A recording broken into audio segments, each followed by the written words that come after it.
You know, one thing I tried to make very clear earlier is that every one of the Bach Stradivarius instruments is a handmade instrument.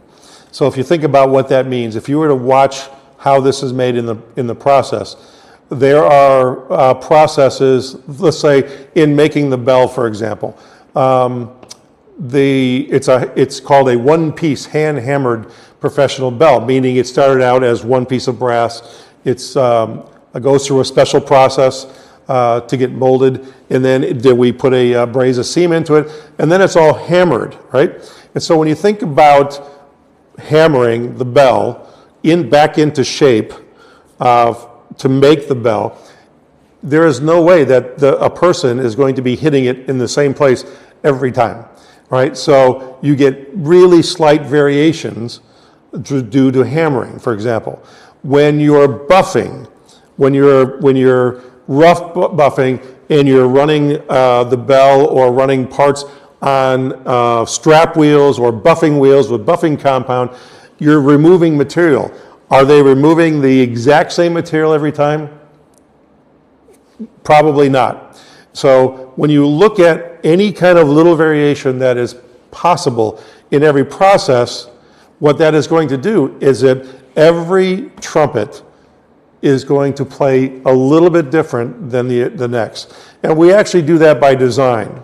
We want that to be that way. So that we want, if you have 10 180S37s, we want them to all have the great Bach sound, number one. That's the most important thing.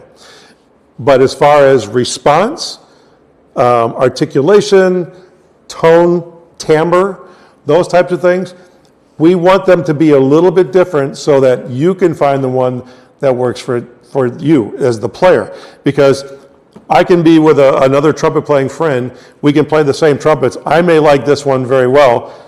He may not like that, but he likes this one, all right? So we do that intentionally, and it's inherent in the process because it is handmade, that everyone will be a little different. Now, they should not be wide swings. It shouldn't be like you're playing a different instrument. But everyone, playing-wise, should be a little different. Physically, they should be as identical as possible. So every part should be in the same place. And to do that, we use what's called fixturing. When we are soldering parts together, we don't just do it by hand. We put it into mechanical fixtures that hold everything in the right place for the operator to solder it together so that they can repeat that every time. So we have invested a lot of money lately, and we are investing more money in all new fixturing to make sure that everything is very consistent, all the tolerances are very tight, and that we can be as repeatable from a mechanical standpoint as possible, all right? But playing-wise, we don't want it to be exactly the same, even within the same model.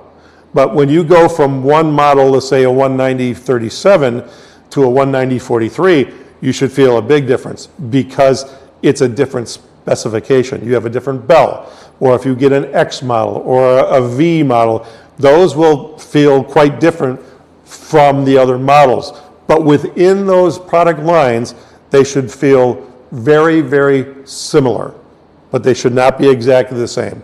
And we do that because not every trumpet player is exactly the same. If we could make one trumpet that satisfied every trumpet player in the world, what a wonderful thing. That's just not going to happen. So we have to be making sure that we're offering products that can cater to the differences to the players. And so that's what's really important. Again, there was a time, and I've been around this company long enough, that there was kind of an old saying that, yeah, Bach is great, but you have to play 10 of them to find a good one, right? And there were a lot of times in the history, even in the last 25 years or so that I've been there, that some of that may be a little bit true, that there was a pretty wide swing in the quality of the instrument and the playability of the instrument. Today, it's not that broad. It's gone from being out here to it's really in here. And by most players' accounts that I talk to on a daily basis, at either through emails or calling, or I'm at shows, or I go to listen to them play, I'm hearing that our instruments are more consistent today than they've